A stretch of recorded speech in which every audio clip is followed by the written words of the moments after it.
Since the dawn of mankind, humanity has documented encounters with otherworldly beings.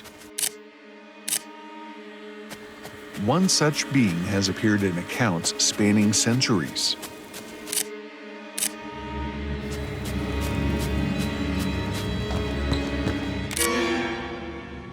Tonight, on Mysteries Beyond, art curator Barbara Nightingale shares a historical account that may reveal a darker truth behind one enduring legend.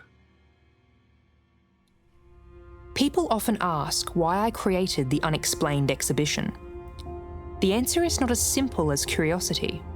History is full of stories that refuse to fit neatly within our understanding of the world. But every so often, a mystery leaves behind evidence that resists a logical explanation. My family has carried one such mystery for generations. This diary belonged to my ancestor, Mercy Nightingale, who lived in Salem. In 1692, she was condemned for witchcraft and executed.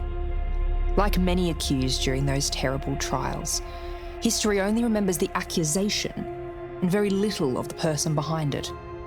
What I'm about to read to you are extracts from Mercy's diary, which have been translated for a contemporary audience.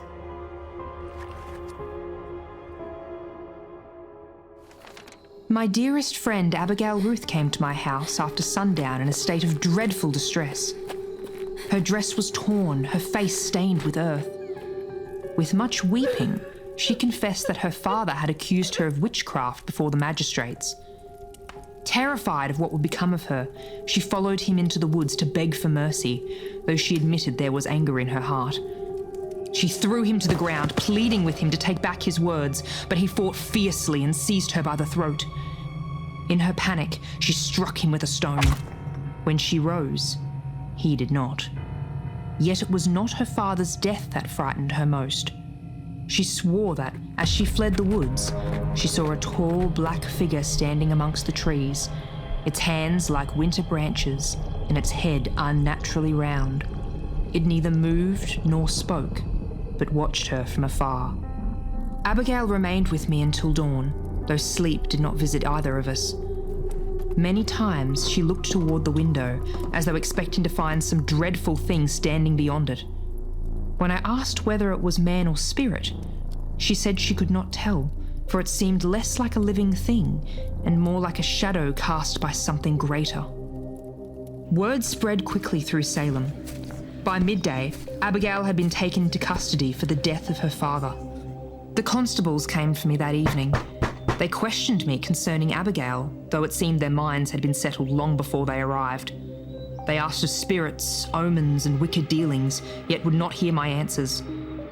Word has now come that I am to be put to death. If kindness to a friend in her hour of grief be counted as sin, then there are many in Salem who ought to fear judgment. I pray for Abigail still, and for those who condemn us, for fear has made strangers of neighbours. To whom finds this, I am not the devil's hand, nor have I danced with spirits as they claim. May God see the truth, though man has turned his face.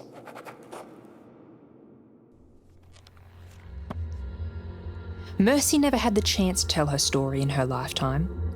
Being able to tell it now opens the world up to understanding and poses further questions. Who, for example, was the figure in the woods?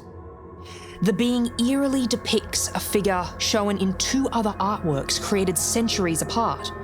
These three artworks together could suggest a being that appears to near-death survivors whose actions led to the death of another. As far-fetched as this theory may seem, the world has never been a simple place and is forever unknown.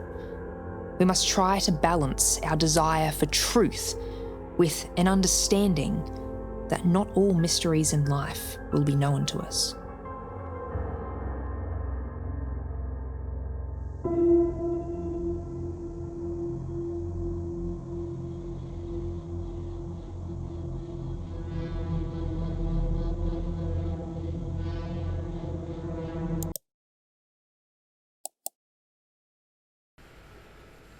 See, the clock stopped again.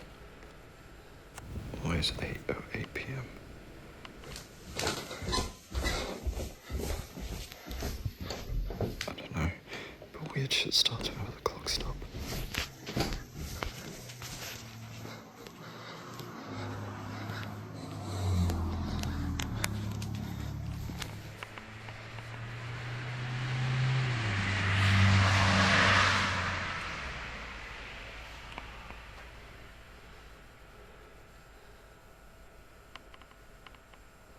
It's not. Fuck this.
And so, the story of the Clockwork Visitant continues.